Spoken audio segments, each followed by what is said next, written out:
On the morning of the 25th, the president unexpectedly informed me of my termination. He explained that his daughter would be taking over my position and required my immediate resignation. Stunned and unable to respond, I realized this was a pivotal day for handling payments to our long-standing suppliers, many of whom I had personally worked with for years. Despite the importance of the day, he suggested I take it off as a parting gift and swiftly ushered me out, the office door snapping shut behind me.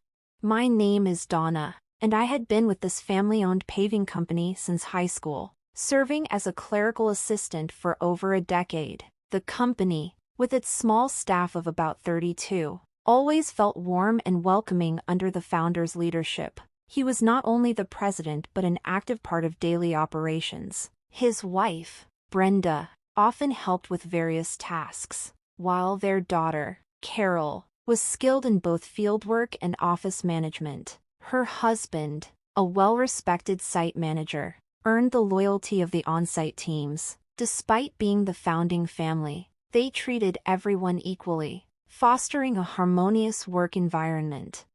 That harmony changed dramatically when the founder stepped down after being diagnosed with cancer. With everyone's support, the presidency passed to Carol's husband as we wished the founder well in his health battles. But everything shifted when the founder's estranged son, Anthony, resurfaced after 33 years of silence. Anthony, disowned decades ago, reappeared with his family, and the company's dynamic changed overnight. His return marked the beginning of my unexpected and disheartening dismissal. Despite years of loyalty, I hadn't known much about Anthony's past until his sudden reappearance. Longtime employees shared stories of his troubled youth, recounting frequent run-ins with the law and incidents where his parents had to intervene. His issues escalated as he dropped out of high school and became involved in schemes and fraud, leading his father to sever ties. After years of estrangement, Anthony returned, claiming he had changed and pleading for forgiveness. The tense reunion unfolded in our small office, where he expressed his desire to work for the company. Given his past, it was hard to take his intentions seriously. Nevertheless, the chairman asked us to give him a chance and start fresh. Carol and the senior employees, though skeptical, respected his wishes. Soon, Anthony and his family moved into an annex of the chairman's house, with Anthony joining the company and his wife helping with household responsibilities.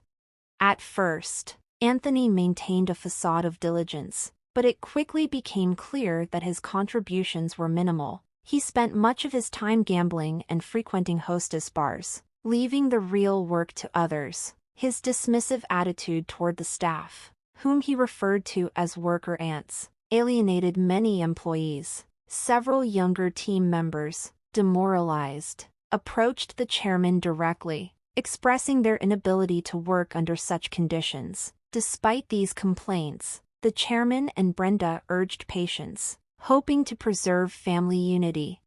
Tensions escalated when Anthony declared himself the rightful heir to the presidency, dismissing the succession plan that designated Carol's husband.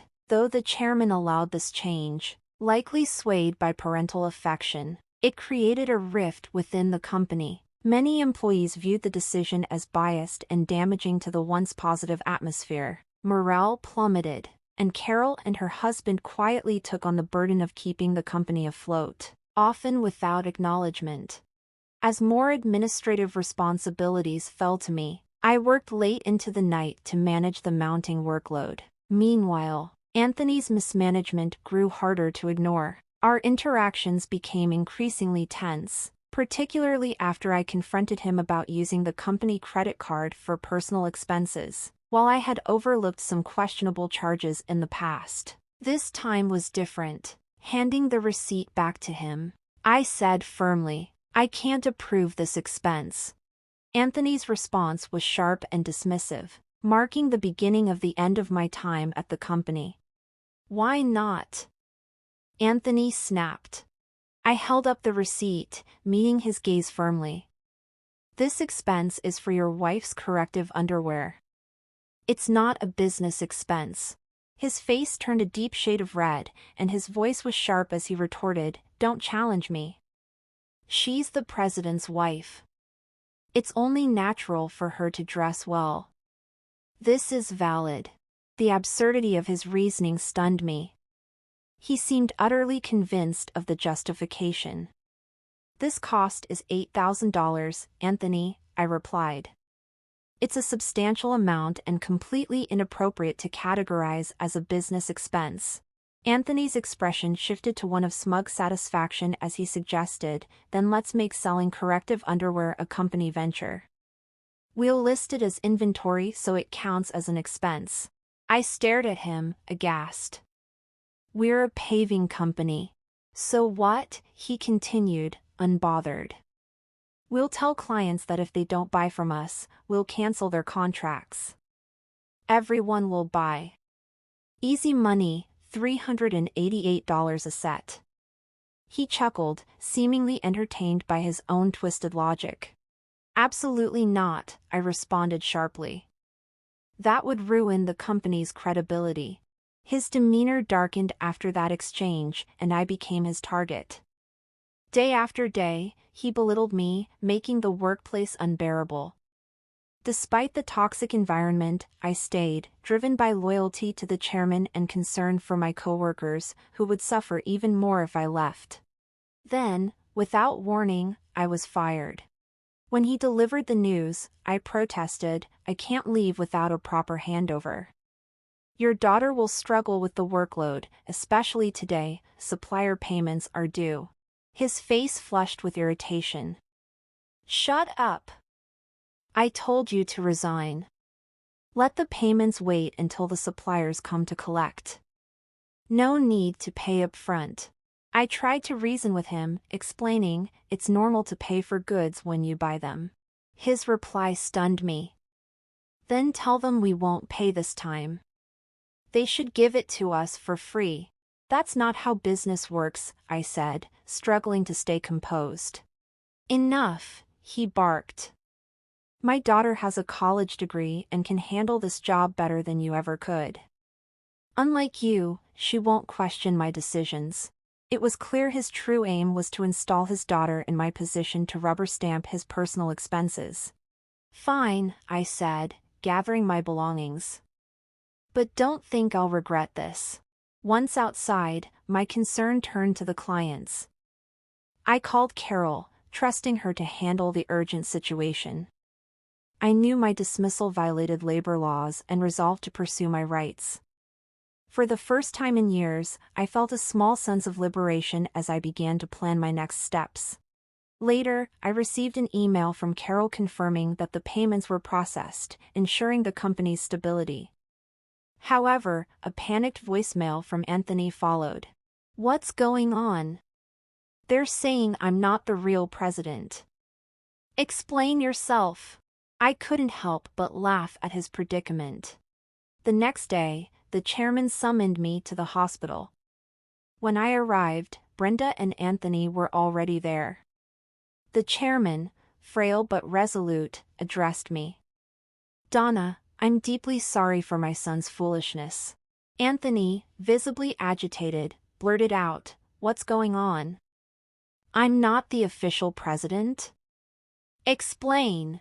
The chairman silenced him with a firm look.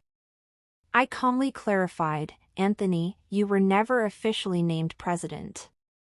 Your title was honorary at best. Anthony's arrogance crumbled as the truth dawned on him, and the chairman's decision to rectify the situation marked the beginning of a long overdue reckoning.